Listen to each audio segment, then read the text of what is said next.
messieurs, bonsoir. Vous êtes sur La Belle Radio et Télévision, la chaîne panafricaine internationale. On se retrouve une fois de plus dans votre tribune de femmes, le corps de garde des femmes, une tribune qui débat des sujets d'actualité, une actualité politique, sociale, médicale, condensée, vue par des femmes, analysée par des femmes. Ce sont des femmes très spéciales qui sont au fait et au cœur de cette actualité. Alors, aujourd'hui, nous allons débattre d'un fait de société qui ravage, qui divise, qui peut mener jusqu'à la mort. Il s'agit bien de la jalousie, un fait de société que l'on retrouve dans toutes les sociétés du monde et aussi en Afrique. Pour en parler, je ne suis pas seule. Bonsoir Mireille. Bonsoir Nathalie Okela, bonsoir à toutes et à tous et bonsoir Madame Courant, bonsoir Batista. Bonsoir. Alors, le débat est donc lancé, je vous le disais déjà en préambule. Il s'agit de la jalousie. D'abord, mesdames, on va définir comme ça, chacune va donner son point de vue par rapport à la jalousie. Madame Courant, qu'est-ce que vous en pensez? La jalousie, c'est un sentiment honteux. C'est une gangrène dans la mesure où cela dénote d'un sentiment d'infériorité qui conduit à un malaise, à un mal-être, à une façon de se sentir inférieur. Et ce complexe d'infériorité rend méchant, rend désagréable, rend détestable, rend inhumain. Aigri, voilà. Voilà. Batista?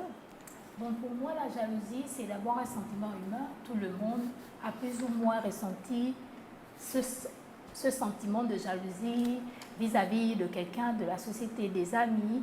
Mais la jalousie, pour moi, c'est plus ou moins de la frustration que les gens ressentent par rapport à une situation. Donnée. Donc, c'est juste un sentiment de frustration, d'aigritude.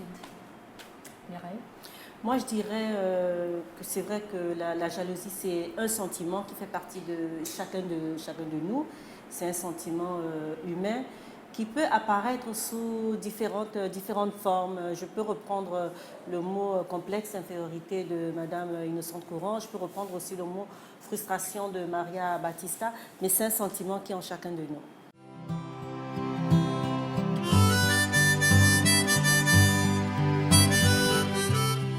Mais qu'est-ce qui peut causer la jalousie? Pourquoi sommes-nous parfois jaloux? C'est autant d'aspects que nous allons aborder. La jalousie dans les foyers, la jalousie en société, en milieu professionnel, en famille, dans la rue, dans la société. Qu'est-ce qui peut amener aujourd'hui les populations que nous sommes à manifester un tel sentiment? C'est vrai que Madame Courant l'a dit, il s'agit d'un sentiment d'infériorité qu'on peut développer vis-à-vis de quelqu'un d'autre. Est-ce nécessaire de manifester la jalousie? Je pense qu'il faudrait faire la part des choses par rapport aux différentes situations. Quand c'est dans le contexte conjugal et par rapport aux sentiments fraternels ou amicaux, les manifestations sont différentes. Ouais. Et en général, quand on parle tout de suite de jalousie, on pense au couple. Tout à fait. Au couple. Et, je pense que c'est par rapport au couple, c'est une situation où il y a un manque de confiance. Et moi, je dirais un manque de sérénité. Dans le couple, je pense qu'il faudrait rassurer l'autre. On est jaloux quand on n'est pas rassuré. On est jaloux quand on a peur de perdre ou de partager quelqu'un qu'on aurait voulu garder pour soi-même. Et justement, quand il y a cette jalousie-là, les tours sont partagés parce que tout simplement, celui qui est jaloux n'a jamais entièrement tort. Il y a toujours une situation qui pousse l'individu à ne pas vouloir partager la personne dont il est amoureux. Et en ce qui concerne cette jalousie, c'est l'autre qui ne fait pas attention du tout. Et cela amène ce sentiment de rejet. Donc la personne qui se sent rejetée, lésée. Lésée, voilà. Et c'est cette personne qui manifeste cette jalousie. Oui, la personne qui manifeste cette jalousie-là. Mais la jalousie aussi, c'est un sentiment qui montre quelquefois l'immaturité de l'individu. Parce que j'ai constaté que plus on gagne en âge, plus on grandit en sagesse, moins on est jaloux. Vous pensez vraiment que c'est une affaire d'immaturité des individus? Lorsqu'on prend le contexte couple, comme vous l'avez bien spécifié, vous pensez, Baptista? Dans le couple, à un moment donné, oui. Baptista? Je pense que la jalousie, si on peut parler en matière de couple, je vais dire c'est une jalousie plus ou moins légale. Parce que je pense que quand on aime une chose, personne n'aime partager la chose qu'on aime. On est d'accord? Et c'est un peu une manière à l'autre de veiller sur les intérêts de la chose qu'il aimait bien, il aimerait garder et qu'il aimerait protéger. Donc, pour moi, être jaloux en couple, je considère ça naturel et normal parce que si on ne te c'est comme une forme d'attention. Si on ne te manifeste pas un peu de la jalousie, à un moment donné, tu seras là. Est-ce que cette personne m'aime vraiment? Mais pour moi, c'est un peu légal la jalousie en couple. Mireille, c'est ton point de vue? Moi, je dirais que c'est, lorsqu'on parle de la jalousie dans le domaine du couple, je dirais c'est d'abord le manque de confiance en soi. La jalousie commence d'abord par soi-même. On est jaloux parce qu'on n'a pas d'abord assez confiance en soi-même. On pense peut-être qu'on n'est pas assez aimé, on voudrait être beaucoup plus aimé, on voudrait être aussi quelque part peut-être l'objet d'une attention peut-être totale. Et c'est ça, c'est quelque part d'abord parce que nous ne sommes pas, comme disait Madame Coron, rassurés nous-mêmes. Nous n'avons pas confiance en notre amour et surtout, on ne fait pas confiance à l'autre. On ne fait pas confiance à l'autre en se disant « je veux plus que ce que l'autre me donne ». Même si l'autre vous donne la totale, on se sent toujours, on a toujours envie de quelque chose, c'est ça. C'est-à-dire ce manque qui est là et qui fait qu'en fait, on se dit « j'en veux plus, j'en veux plus, j'en veux plus ». Et Madame Courant parlait du fait, comment on appelle, du manque de confiance. Le manque de confiance qui a pour conséquence des scènes de jalousie, des crises de jalousie, on va les appeler comme ça. Madame Courant, moi je voudrais savoir comment comment avoir confiance en soi, comment avoir confiance en l'autre lorsqu'on est dans le contexte de couple, comme on l'a bien dit, et sachant qu'il y a trop d'influences externes et tout, on ne prend que le contexte du couple. Dans le couple, la jalousie disparaît si les composantes de ce groupuscule social gagnent en sagesse. Avec le temps, c'est pas qu'on a fini de se découvrir, mais avec le temps, on gagne en sérénité, on gagne en maturité et la jalousie n'a plus sa place. Je pense qu'être jaloux, c'est le problème des jeunes gens. Mais la jalousie dans la mesure où, oui, c'est le problème des jeunes gens, je pense, dans la mesure où, à un certain moment de sa vie, on a roulé quand même sa bosse, on sait à quoi s'en tenir concernant son conjoint ou sa conjointe. Et être jaloux, c'est une perte de temps. Parce qu'il faut évoluer et passer à autre chose. C'est à un moment où on a déjà les petits-enfants. Il y a tellement d'amour venant de toutes les personnes qui sont proches qu'on ne va pas se pourrir la vie, je veux dire, en s'accrochant à quelqu'un qui refuse de grandir si on doit être jaloux à cause du comportement de l'un ou de l'autre.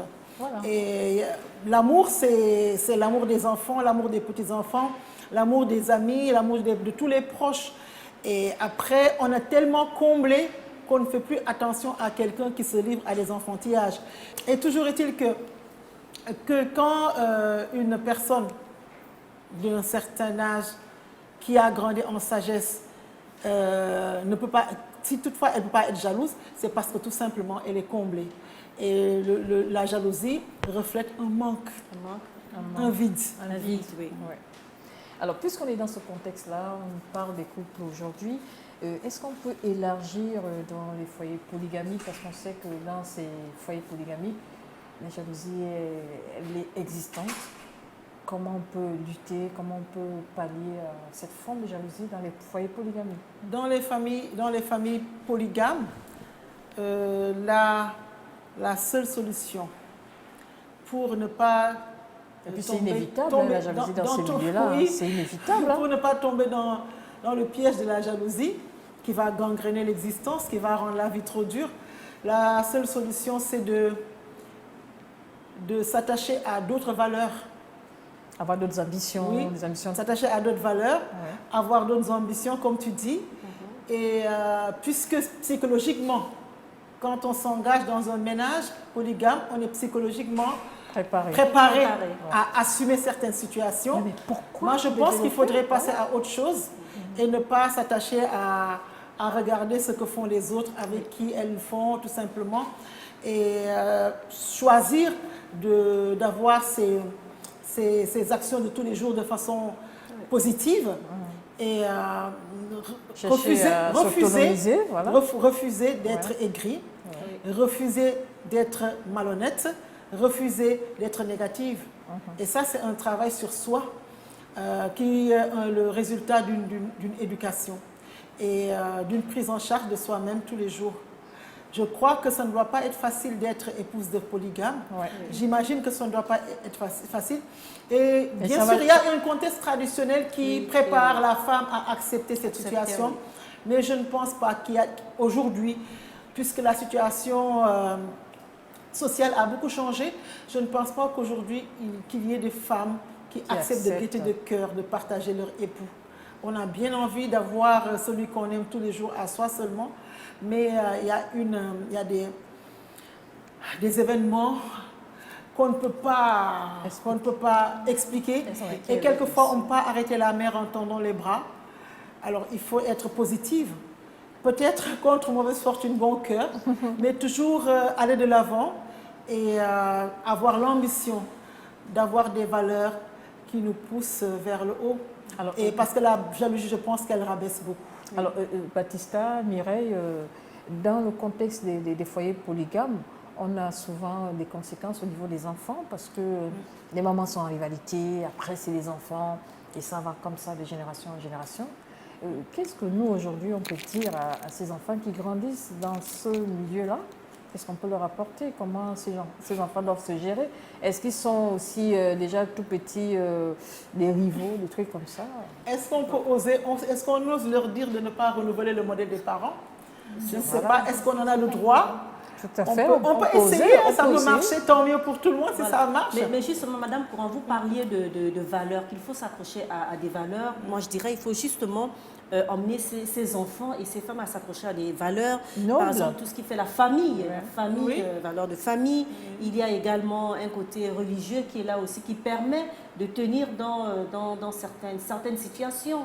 De pouvoir tenir dans certaines situations. Lorsque vous accrochez à Dieu, à la religion, ça vous permet de tenir.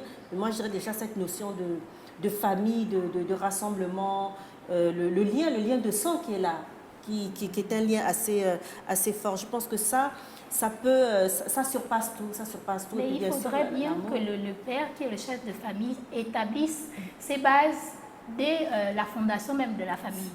S'il en a le temps. Parce qu'à force de courir à gauche, à droite, Afin de chercher la prochaine il n'aura épouse, pas la le prochaine. temps de s'occuper de quoi que ce soit. Hein. En général, oui, mais en général, la première femme, quand elle vient, je pense que c'est à elle qu'on donne toute la responsabilité d'accueillir toutes les autres femmes. Donc, je pense que c'est à lui de communiquer ses valeurs à la femme, et la femme va transmettre les valeurs à toutes celles qui vont venir par la suite. Lui, il ne communique rien, il s'adosse seulement. C'est là Ouais, où c'est vrai. c'est de là où vient l'erreur. Je pense que Là, je pense que tu es en train de parler d'une situation traditionnelle, exceptionnelle. Tu es en train d'enrober de caramel, tu es en train d'édulcorer. La réalité est autre. Hein. je sais, mais c'est lui qui devrait, Ah, bien. il Inculquer devrait, des valeurs, voilà. il devrait Inculquer des valeurs, inculquer des valeurs comme mettre ça. des C'est ça normes parce et que tout ça. moi, j'ai remarqué que les enfants, ils n'appliquent que ce qu'ils voient leurs parents faire. C'est-à-dire, s'ils voient une femme aimer tout le monde, une femme qui arrive, elle est aimante, elle prend soin de tout le monde, les enfants ont tendance à répéter le même modèle. Mais il y a des enfants aussi, il y a des enfants qui, ayant observé la souffrance de leur mère, refusent d'être polygames à leur tour. à Ça fait. peut être aussi le contraire. Hein. Il y a des enfants qui ne reproduisent pas le modèle parce que justement, ce modèle-là, ils n'en veulent pas. Ils n'ont Parce pas que ça parce qu'il n'y a était pas justement- d'exemple, oui. il n'y a pas de modèle dans la maison. C'est tout à fait logique en fait. Voilà qui nous amène à parler des conséquences, hein, parce que les problèmes de jalousie s'entraînent également des catastrophes aujourd'hui, notamment dans ces couples polygames. On a parlé des crimes passionnels. On parle de plusieurs sortes de conséquences par rapport à ces foyers polygames. Déjà, c'est vrai que les conséquences sont lourdes. Déjà, une mauvaise ambiance dans la famille, dans le couple, déjà ça. Et puis, tous ces crimes passionnels, la rivalité entre femmes, parce que, somme toute, ce sont les femmes qui sont perdantes dans ce cas de figure. Lorsqu'on parle de polygamie, en général, monsieur s'en sort très bien parce que c'est le chef de famille. Il a le loisir de prendre 2 épouses, en prendre une 3e, une 4e. Une 5e. Et même, même dans la tradition, même une 5e. Mais ce sont les femmes, en fait, qui souffrent de cette ambiance malsaine. Mais aujourd'hui, ce n'est plus comme à l'époque de nos grands-parents. Aujourd'hui, le nouveau modèle de polygamie, c'est monsieur habite à Libreville, la première épouse habite à Ngonje, la seconde habite à Ovendo ou à Ntoum. Aujourd'hui, c'est une autre forme de polygamie qui existe. Mais est-ce que dans ce contexte-là, on peut parler des crises de jalousie? Mais là, on cite Mais en zone rurale, comment ça se passe? Je pense que quand on ne voit pas, c'est encore pire. Quand on est dans la même maison, on peut savoir ce qui se passe. Mais quand on est à Ovendo, c'est pire. L'imagination peut nous jouer de mauvais tours, de très mauvais tours. Parce peut-être on va même imaginer quelque chose qui n'existe pas. Parce que tout simplement, on est frustré. Parce que tout simplement, on a peur. Parce que tout simplement, on est délaissé. Moi, je pense que la proximité résoudrait beaucoup de problèmes. Hein. Même si ce n'est pas toujours confortable, hein, mais ce n'est pas seulement l'apanage des ménages polygames, la jalousie. Moi, je pense que c'est plutôt une question de génération. Quand on est plus jeune, on est plus fougueux, et après, on a beaucoup d'autres choses de bien. Ok. Mireille, cette fois-ci, nous allons faire un décrochage sur Yaoundé. Oui, bien sûr, avec notre correspondante Carole Guissot. Alors, elle a là la rencontre d'hommes et de femmes pour parler de ce fait de société, la jalousie.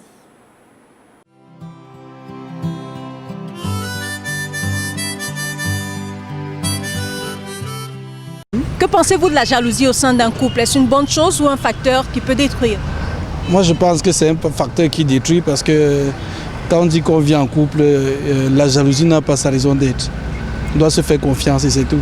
Et si vous trouvez votre femme, votre épouse, en train de dîner en tête-à-tête avec quelqu'un aux environs de 22h, vous ne faites rien? Pour moi, c'est le travail. Je prends ça dans le cadre professionnel. Vous êtes bien, hein? Ça dépend. La jalousie, pour moi, je dirais d'abord, c'est un sentiment que quelqu'un aime privatiser sa chose, garder sa chose pour elle et pour elle seule. Moi, j'ai essayé de faire certaines petites choses, malgré les aides que je faisais à mes frères et sœurs. Mais jusque-là, j'ai finalement constaté que les gens n'étaient pas contents. Les gens n'étaient pas contents. Pourquoi? Juste parce que vous avez. Ils pensent que vous êtes nantis, malgré ce que vous faites pour eux. Je pense que la jalousie, c'est un phénomène qui est... on devrait contrôler ce phénomène parce que ça a des répercussions qui peuvent être malheureusement terribles. Donc, la femme, par exemple, peut rencontrer son mari dehors avec une autre femme et puis se mettre à faire du scandale si celui-là a une réputation et puis entacher à la réputation de son mari. Ça a beaucoup d'effets négatifs pour moi, en tout cas, la jalousie. Mais vous pensez qu'il faut quand même un tout petit peu de jalousie dans le couple? Oui, je pense qu'il faut un tout petit peu de jalousie parce que si l'on laisse faire, et qu'on ne montre pas, par exemple, à son partenaire que on l'aime, c'est parce que, bon, moi, je pense que la jalousie, c'est un sentiment de protection, en fait. Parce que certains hommes ou bien d'autres femmes, si tu laisses aller ton mari faire n'importe quoi ou bien, tu vas te retrouver complètement négligé, complètement le manque de respect et tout et tout. Donc, parfois, il faut savoir dire stop. Et je pense que la jalousie, c'est un sentiment de stop, de dire attention, voilà, on doit être vrai, l'homme doit respecter la femme doit respecter son mari, pour que tout ce sentiment ne ressorte pas, quoi. Quand vous êtes jalouse, vous vous sentez comment? Le cœur chauffe?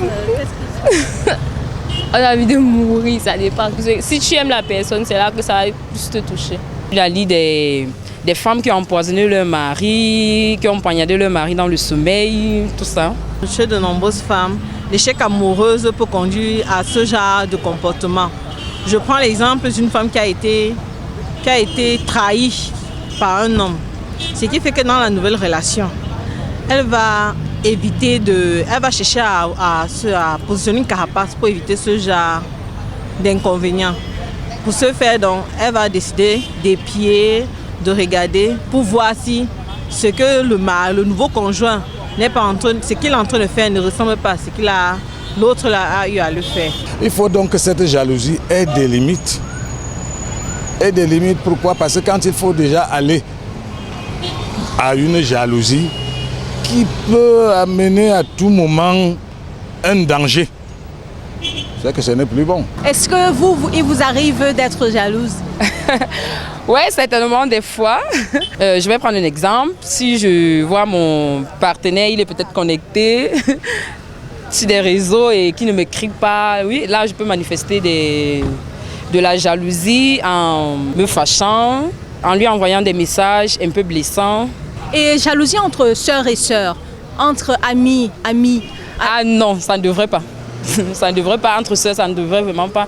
Parce qu'on doit toujours être content de la personne qu'on aime. Si cette personne a des bonnes choses qui lui arrivent dans la vie, on doit être content pour cette personne. Qu'est-ce qui peut causer la jalousie dans une famille? Généralement, dans une famille, la jalousie se manifeste. En tout cas, il y a certaines personnes, si sa sœur a des choses qui lui arrivent de bien, et il y a des sœurs qui ne sont pas contentes pour leurs parents, oui, dans leur réussite, peut-être le mariage, le travail. Il y a certaines qui manifestent vraiment leur jalousie et là, je pense que ça n'a pas sa place. Vous avez un conseil par rapport à tout ça? Oui, il faut toujours être content de la personne qu'on aime en fait, de sa réussite. Ça veut dire que quand on est trop jaloux, on n'aime pas la personne? Non, on n'aime pas. Ça ne devrait pas. On ne doit pas être jalouse de la personne qu'on aime en fait.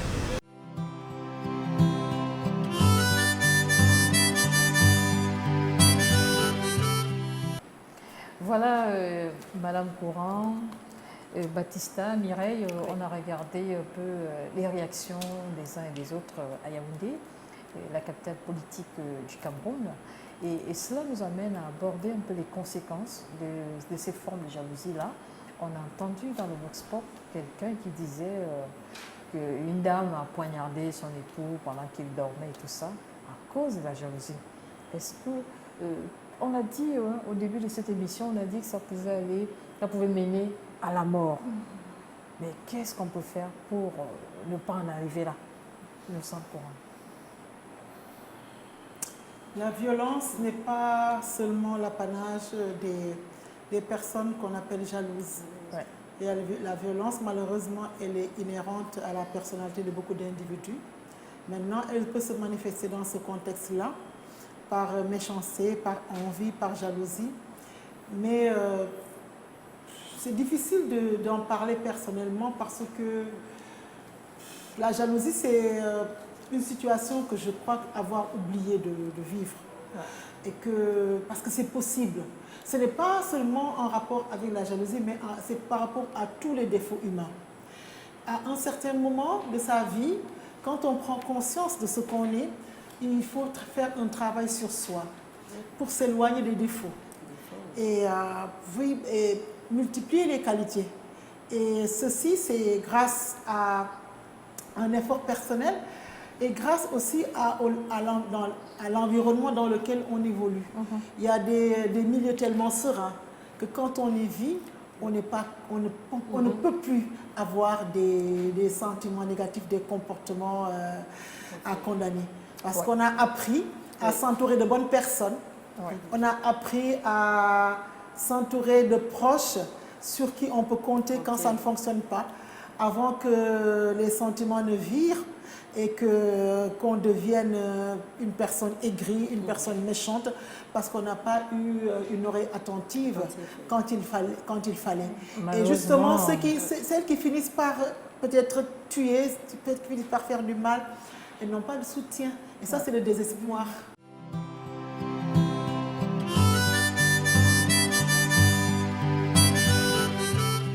Bon, ben, nous allons poursuivre avec notre débat. Et là, nous quittons le contexte de foyer, le contexte de couple et tout le reste pour parler de la jalousie dans la société de manière générale. Nous allons prendre le contexte d'Afrique du Sud avec tout ce qui se passe actuellement. L'actualité, ce sont ces violences xénophobes sur les Africains vers d'autres Africains, des formes de jalousie qu'on ne dit pas, mais aujourd'hui, le sujet cristallise l'actualité mondiale. Et vous, sur ce plateau, comment on peut décrypter ou encore analyser cette forme de jalousie des Africains vis-à-vis d'autres Africains qui sont venus investir en terre sud-africaine? Madame Courant. Moi, je ne comprends pas les Sud-Africains. Et depuis toujours, je ne les ai jamais compris. Toute l'Afrique s'est saignée. En Afrique, toutes les couches des sociétés, de tous les pays, de toutes les nations, ont donné de leur temps, de leur énergie. Il y en a même qui ont donné de leur sang. Des contributions financières. Pour défendre les Sud-Africains noirs contre l'apartheid. Si l'apartheid a pris fin, c'est parce que toute l'Afrique, toute la diaspora noire s'est soulevée contre l'Afrique du Sud, et jusqu'à ce qu'il y ait des sanctions économiques, des sanctions politiques. Et ce qui a fait, c'est qu'il a contribué à faire reculer, n'est-ce pas, ce crime contre l'humanité qui a été exercé pendant des décennies en Afrique du Sud. Et voilà pourquoi je ne les comprends pas. Je ne sais pas, ils n'ont pas pris de leçon de leur passé. Ils ont souffert pour rien. Parce que quand on a vécu dans une certaine souffrance, on doit être habité par la bienveillance. On doit être habité par des valeurs humanistes. Parce que soi-même, on a souffert, il ne faudrait pas perpétuer la douleur chez les autres. Malheureusement, ce qu'on constate en Afrique du Sud existe aussi ailleurs. Et on parle de l'Afrique du Sud tout simplement parce que c'est eux qui sont dans les médias à la une. On a vu cela en Zambie, au Zimbabwe. On a vu ça dans d'autres pays où, pour quelque raison que ce soit, il y a toujours un prétexte. Quelquefois, ce n'est même pas justifié, mais on cherche toujours un prétexte. Ça peut être le football, ça peut être toujours pour faire du mal à l'autre. Stigmatiser. Parce qu'on pense que c'est l'autre qui est la cause des maux de la société, ce qui est faux. Mais il faut toujours trouver un bouc émissaire. Et c'est toujours l'étranger. C'est l'étranger qui enlève le pain de la bouche aux autochtones. Au XXIe siècle, est-ce qu'on a le droit de raisonner encore de la sorte? Oui, mais Nathalie, tu sais, nous sommes en train de faire des vœux pieux.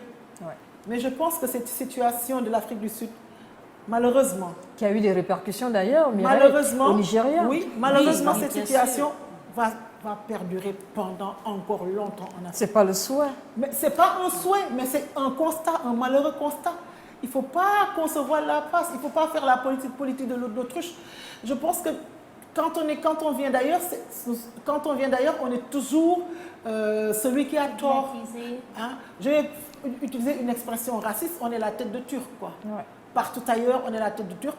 Mais je sais pas, il y a un problème d'éducation, il y a un problème d'instruction, il y a un problème de manque de connaissances. Tout ce que l'on veut, mais le constat est là. Est-ce que quelque part, ce n'est pas un peu la faute de la nouvelle équipe gouvernementale en Afrique du Sud, le nouveau président Cyril Ramaphosa, qui a fait des promesses énormes à cette population sud-africaine, notamment au niveau de l'éradication du chômage. Il avait promis lors de sa campagne de pouvoir trouver solution pour lutter contre le chômage, Baptista. Je pense simplement, on a dit tout à l'heure que la jalousie, ça peut être une expression de manque. Aujourd'hui, l'Afrique du Sud, c'est parmi les pays les mieux développés en Afrique. Quand on parle de l'Afrique du Sud, on dit que c'est l'une des meilleures destinations des Africains, des autres Africains vers ce pays parce que c'est comme un Eldorado de l'Afrique. Et aujourd'hui, tu te rends compte que beaucoup de Sud-Africains vivent encore sous la moyenne. Un Sud-Africain est incapable de vivre avec 100 rennes. 100 rennes, c'est l'équivalent de 5 000 francs CFA. Et aujourd'hui, c'est un peu dur pour un Sud-Africain d'avoir de gagner 100 rennes. Et c'est une forme de frustration. Ce n'est pas une raison pour tuer les autres Noirs, ce n'est pas une raison du tout. Mais aujourd'hui, il faut comprendre que les Noirs Sud-Africains, ils sont beaucoup frustrés. C'est juste le ras-le-bol de savoir que tu vis dans un pays qui est aussi riche, mais les inégalités sont aussi grandes. Donc je pense juste que c'est l'expression d'un manque, c'est l'expression d'un ras-le-bol, et les autorités ne favorisent pas beaucoup les Noirs sud-africains, parce que quand vous arrivez dans le pays, il y a toujours beaucoup d'injustices. Encore, il faut le dire, les Noirs n'ont pas tous la possibilité d'aller à l'école aujourd'hui. Ils prônent la politique, par exemple, de l'éducation pour tous, mais si quelqu'un a du mal à manger avec 100 rentes, dis-moi, il ne peut pas payer une école de 1 million et poussière, c'est presque impossible. Donc, je pense juste que c'est de la frustration, oui, ils sont jaloux, oui, mais c'est plus ou moins justifié. L'État sud-africain devrait avoir un regard un peu plus prononcé sur la situation des Noirs en Afrique du Sud. Lorsqu'on parle des Sud-Africains noirs qui sont frustrés par d'autres étrangers, on parle de xénophobie, mais il faut bien voir que dans cette escalade de violence, c'est beaucoup les Africains, c'est-à-dire les Africains blancs, noirs, pardon, parce qu'on a l'impression que les Sud-Africains noirs choisissent leurs cibles, en fait, parce que là certains disent on parle d'afrophobie, parce que dans toute cette escalade, ils ne s'en prennent pas aux étrangers blancs. Il y a beaucoup d'étrangers blancs aussi en Afrique du Sud. Ils sont prêts à des étrangers. Ils font partie intégrante de la non, population. Là, je ne parle pas. Là, je parle. Il y a aussi des étrangers blancs en Afrique du Sud, pas des Sud-Africains blancs. Il y a aussi des étrangers blancs en Afrique du Sud, mais dans tout ça, on ne voit pas, on n'a pas vu, du moins les Sud-Africains noirs s'attaquer aussi à ces étrangers blancs aussi, qui ont des commerces beaucoup plus énormes que les Nigérians, que Mireille, est-ce que c'est pas parce qu'ils ne peuvent pas le faire? Les autres sont bien gardés, ils ont assuré leur sécurité. Et je pense, ici, on ne parlera pas de jalousie. Je pense que c'est l'envie. Ils sont envieux. Mais moi, je trouve que c'est une forme de jalousie. Ils sont envieux. Ils sont envieux, c'est vrai. La jalousie, il faudrait qu'il y ait un sentiment positif, après qui se dégrade. Mais ici, ils ne se connaissent pas. Comment être jaloux de quelqu'un qu'on ne connaît pas? C'est l'envie, ils leur envient le confort matériel dans lequel ils pensent les voir. Oui. Je pense qu'ils ont envie de posséder ce que les autres ont. Voilà, c'est plus que, c'est pas vraiment de la jalousie.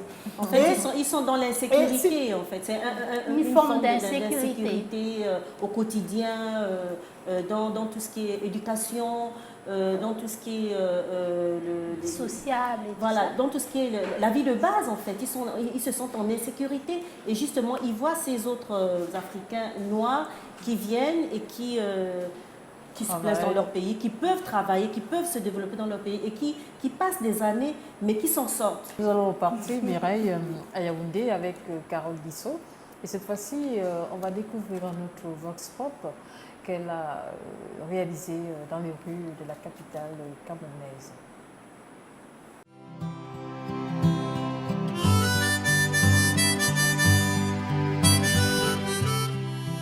En tout cas, la jalousie ne saurait être une bonne chose parce que, comme on dit souvent, la jalousie provient de l'incapacité. On est capable, quand on est capable de faire quelque chose, on n'a pas besoin de jalouser le collègue.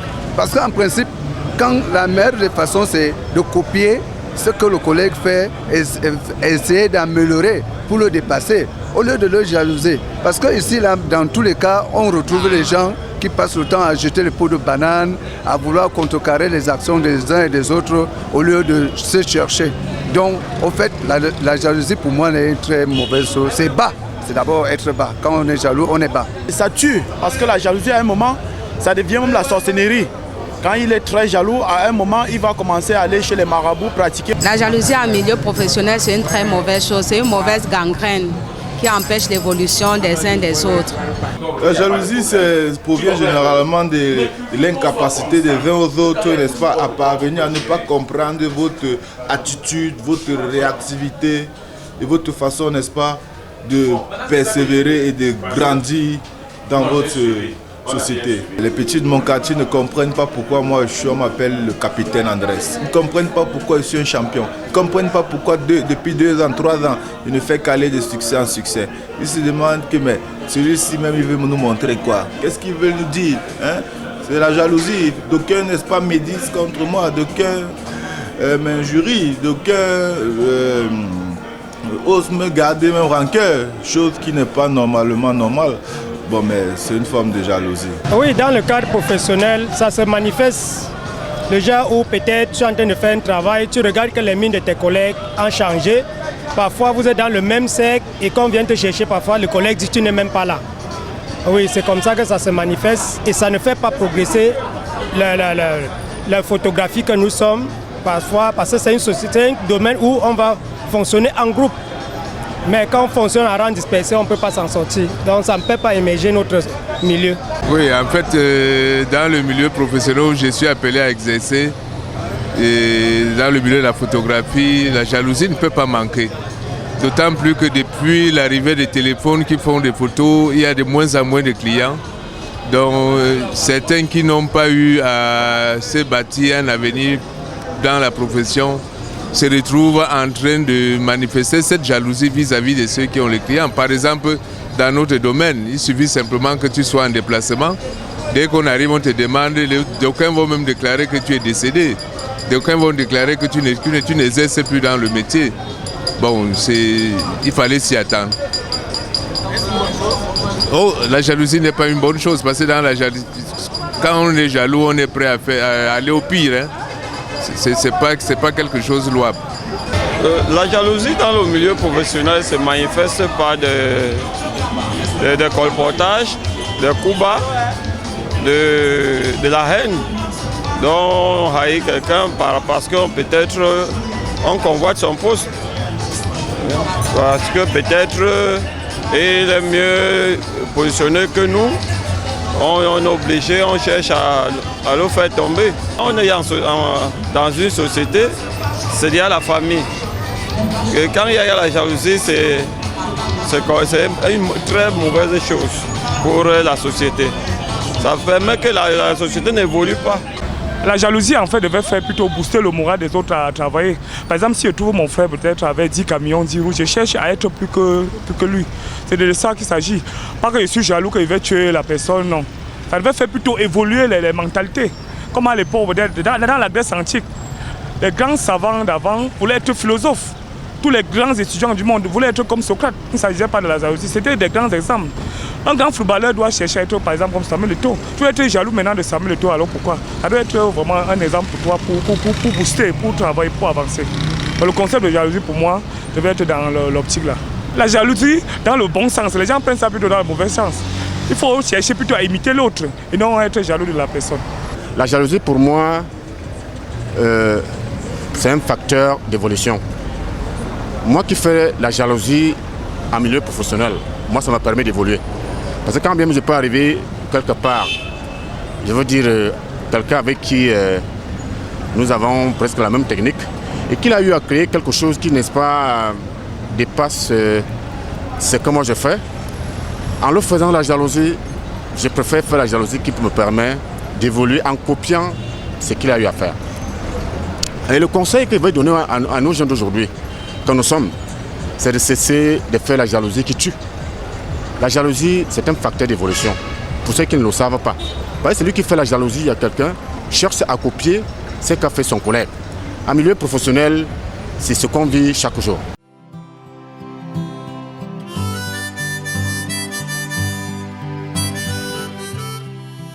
Voilà, la jalousie en milieu professionnel, c'était donc au Cameroun, avec Carole Guissot. Mais il faut dire qu'en milieu professionnel, la jalousie a des conséquences sur le rendement des employés de l'individu. Et je pense que contrairement à ce que disait monsieur, ça ne fait pas avancer, la jalousie ne fait pas avancer, parce que lorsqu'on est jaloux, on veut quelque chose que peut-être on ne peut pas avoir. Dans le milieu professionnel, on parle de compétences, on parle de rendement, c'est quand même assez complexe. Voilà quand même un aspect non négligeable lorsqu'on parle de jalousie. Le milieu professionnel est souvent l'endroit idéal même, cet endroit-là où on retrouve ce fait de société-là qui détruit, qui aujourd'hui, on peut dire, oui, détruit et puis a des lourdes conséquences parfois sur les employés.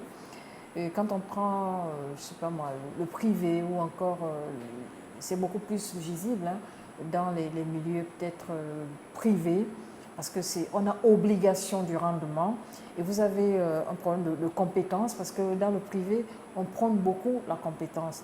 Et celui qui arrive, ou bien celui avec qui vous travaillez, qui voit en vous peut-être un obstacle, va manifester cette jalousie-là, alors que vous avez une obligation de résultat. Et du coup, cette jalousie-là peut même faire en sorte, comme Mireille le disait, être un frein pour la personne. Peut-être vous avez l'ambition de coacher les autres, parce que peut-être vous avez suffisamment de matière, de l'expertise par rapport au reste du groupe, mais c'est souvent mal perçu. C'est souvent mal perçu à telle enseigne que et certaines personnes, au lieu d'apporter leur pierre à l'édifice, au lieu de vouloir soutenir, de coacher les autres, se sentent parfois frustrés. Parce que vous avez face à vous des gens qui ne vous comprennent pas. Or, le privé a cette obligation de résultat. Vous devez fournir un résultat, vous devez converger ensemble. Et au privé, c'est une chaîne. Vous êtes systématiquement obligé de travailler ensemble. Si dans cette chaîne-là, il y a l'une des personnes qui ne suit pas, c'est les résultats en moins. Qu'est-ce que vous en pensez? Je ne sais pas, Madame Courant. Il y a deux endroits où il faut vivre dans la sérénité. C'est le lieu où on habite et le lieu où on travaille. Parce que si ce n'est pas le cas, on risque d'avoir de vrais problèmes. On manque de sérénité, on peut en arriver jusqu'à perdre la santé. C'est très difficile de ne pas vivre tranquillement là où on vit et là où on travaille. Et bien sûr, on peut s'occuper de soi-même, on peut penser à soi, faire un travail sur soi, mais on ne peut pas obliger les autres à changer. Tout à fait. Et la meilleure réponse, c'est d'être professionnel. À un moment donné, soit les individus se lassent ou des comportements puérils, soit ils changent de zone, ils changent de cadre spatial pour dispatcher leurs vibrations négatives. Voilà, moi je pense qu'on ne peut pas obliger les autres à être différents. Le travail, c'est sur soi et la vérité triomphe toujours. Mais toujours est-il que le travail, c'est pas le travail individuel, c'est souvent un travail collectif. Mais ce que je dis, parce que dans ce cas-là, la vérité va se savoir. On saura qui travaille ou qui ne travaille pas. Dans la mesure où ceux qui ne font rien de bon, ils veulent qu'ils jettent les responsabilités sur les autres. Mais ça va se savoir, ça ne va pas être indéfiniment toujours le cas, sans qu'on sache qui est responsable d'une chose ou d'une autre. Moi, je pense que ça ne sert à rien de jalouser les autres en milieu professionnel, parce qu'ici on est dans un domaine où ce sont les compétences, les résultats qui jouent plus. Je pense que chacun devrait plus montrer, donner ce qu'il a à offrir, afin qu'on voit ce que tu vaux en tant que personne. Parce que si tu passes tout ton temps à faire des coups bas aux autres, c'est ce qu'on va retenir de toi en fait. Donc mieux travaille et montre ce que tu as, montre ta matière, montre qui tu es en tant que personne, ce que tu peux offrir à la compagnie. Et au mieux, c'est ce qu'on va retenir de toi. Et surtout que le travail a cette particularité-là de rendre, enfin, d'épanouir l'individu. Oui, le travail nous révèle à nous-mêmes. On doit être épanoui en milieu professionnel. Oui, justement. Et face à ces comportements négatifs aujourd'hui, c'est comme tu le disais, Baptista, il faut avoir de la hauteur. Savoir que, bon, mais moi j'ai un objectif, je sais où je pars, ça ce n'est qu'un obstacle. Donc, face à des crises de jalousie, je me dis, il faut foncer et savoir que, bon, moi je sais que je dois arriver là, bon, le reste là, on appelle ça des obstacles. Savoir les dépasser et être à la hauteur. Ne pas s'arrêter sur voilà. Et là, justement, on revient à ce que disait Madame Courant lorsqu'elle parlait de sagesse, en parlant de jalousie, de sagesse, de maturité. Voilà, parce que même dans le domaine professionnel, il faut, à un moment, on doit avoir cette sagesse professionnelle. Cette sagesse professionnelle, parce que quelquefois aussi, on peut avoir une immaturité professionnel. Tu parles d'obstacles. C'est vrai, lorsqu'on est sage, on se dit que c'est un obstacle qu'on peut contourner, qu'on doit dépasser. Et dans certains cas, malheureusement, certains voient cela comme une faiblesse. Non, c'est-à-dire, peuvent vous voir comme peut-être une personne en se disant que vous devenez un frein à leur épanouissement au travail. Du moins, ils le voient comme ça, comme un frein à leur épanouissement au travail. Et puis, ça peut aussi commencer par l'envie. Et ensuite, la jalousie vient, parce que l'envie, elle est secondaire. Ensuite, la jalousie vient. Et malheureusement, l'autre, on peut percevoir l'autre comme un frein à notre épanouissement professionnel, ce qui n'est pas le cas. Il suffit juste d'avoir confiance en soi, de savoir que si on est là, c'est parce que quelque part, on mérite d'être là. On a été embauché parce qu'on a les compétences qu'il faut et les faire valoir, en fait. Faire valoir ces compétences pour susciter moins de jalousie, moins d'envie. Et c'est comme le disait aussi Madame Courant, que la jalousie, à un moment donné, ça peut tuer. Et tuer, c'est quoi? C'est le milieu professionnel. Nous passons 8 heures ou 10 heures en milieu professionnel, moins de temps parfois dans nos familles, dans nos foyers. Alors, ce milieu-là, avec cette ambiance-là, c'est pour ça qu'on nous dit qu'il faut avoir une certaine hauteur. Parce que ce milieu professionnel-là, c'est déjà une partie de toi. Tu passes 3/4 de ta journée dans cet environnement-là. Alors, quelle est ta stratégie? Comment tu fais face à ces obstacles-là, je vais les appeler ainsi, et avec en tête l'obligation de rendement et de réussite. Et en ce moment-là, on pourrait voir la jalousie comme une forme de, comment on appelle ça, comme une motivation. Ah oui, on me jalouse parce qu'effectivement, je vaux quelque chose, parce que j'ai des compétences. C'est la raison pour laquelle on manifeste... Mais qu'est-ce que vous dites? Par exemple, les gens, on ne te jalouse jamais, mais c'est toi qui es toujours en train de jalouser tout le monde. Pourtant, tu es un bon élément dans la société, mais dans la compagnie, si vous voulez, mais c'est toujours toi qui es en train de faire des coups bas aux autres, de faire... comment vous voyez ça? Mais c'est comme on le disait tout à l'heure, on disait manque de confiance en soi. Une forme d'insécurité. Manque de confiance en soi, mais aussi il y a la méchanceté, qui est un trait de caractère individuel. Le comportement dans le monde du travail est la continuation de ce qu'on vit tous les jours avec les membres de sa famille. Et chez les professionnels, tout le monde sait à quoi s'en tenir. Et bien, on est obligé de faire avec des personnes qui ne... Mais il y a une hiérarchie qui fait la part des choses et qui comprend. Peut-être maintenant, la hiérarchie, elle aussi, elle est tombée dans l'écueil de la méchanceté. Et la méchanceté, souvent, elle est gratuite. Tout à fait. Elle ne se justifie pas. Mais chacun n'a qu'à faire sa part de travail.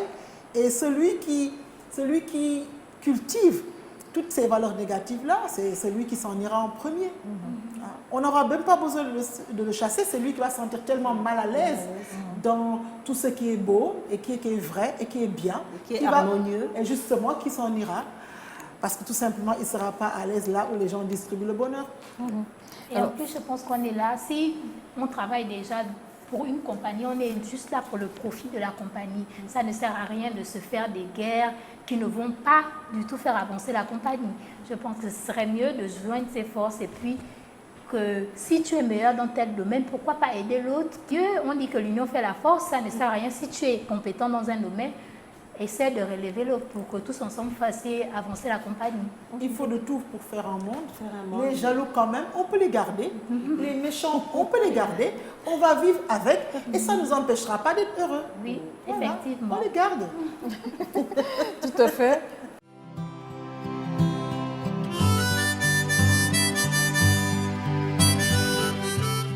Il y a quelques années, le prestigieux quotidien The Times of London a publié un article sur la rivalité entre femmes au travail, basé sur un projet de recherche mené par des professeurs d'économie. La plupart du temps, la rivalité professionnelle entre deux hommes est présentée comme un challenge, une compétition positive, stimulante, mettant en jeu leurs compétences. Lorsqu'on applique cette même rivalité entre deux femmes, on considère cela comme de l'hystérie. Excellentes collaboratrices, les femmes sont souvent reconnues comme plus participatives et démocratiques que leurs homologues masculins. Dans un contexte compétitif, les hommes et les femmes semblent réagir différemment à la performance de leurs collègues au travail. Dans le milieu professionnel, pour les mêmes tâches accomplies par des hommes et des femmes, l'effet de concurrence va augmenter de façon importante la productivité des hommes, tandis que chez les femmes, l'effet sera contraire. De manière générale, les conflits entre femmes sont plus visibles. On attend d'une femme la sensibilité, l'écoute, on attend d'elle qu'elle soit tournée vers l'autre. L'agressivité ou les conflits sont acceptés de la part des hommes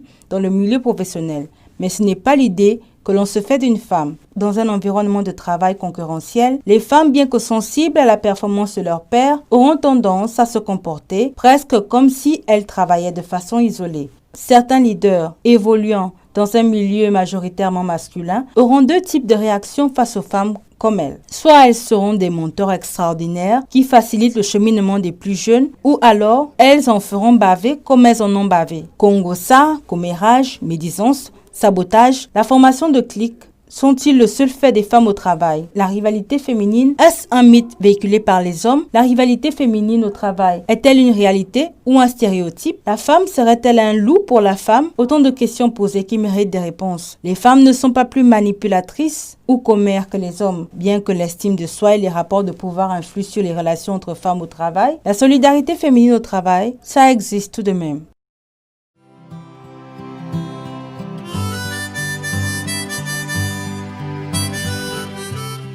Jalousie, on en parlera toujours. Baptista, peut-être ton mot de fin avant qu'on ne fasse le tour de table. Je pense que la vie est tellement belle qu'il ne faut pas s'arrêter à des histoires qui ne t'apportent rien de bon. Je pense que la jalousie, ce n'est pas un sentiment positif en soi. Donc, pour toutes les personnes qui souffrent de la jalousie, faites un travail sur vous-même. Si vous voyez que vous ne pouvez pas sortir de là de vous-même, voyez un spécialiste tel que les psychologues, ils peuvent parler avec vous et puis essayer d'aller de l'avant. Mais ça ne sert à rien. Moi, je dirais que chacune de nous a des qualités. Nous devons d'abord reconnaître nos qualités et les mettre en valeur. Nous devons aussi voir l'autre comme un autre nous-mêmes. Et je pense qu'à partir de là, on va moins manifester de la jalousie. Et surtout, comme on le disait, grandir en sagesse. Grandir en sagesse et on manifestera moins de jalousie. Madame Coran, votre mot de fin? Je pense qu'il faut cultiver l'amour. Ouais. Il faut cultiver tout ce qui est bien, ce qui est beau, ce qui est vrai.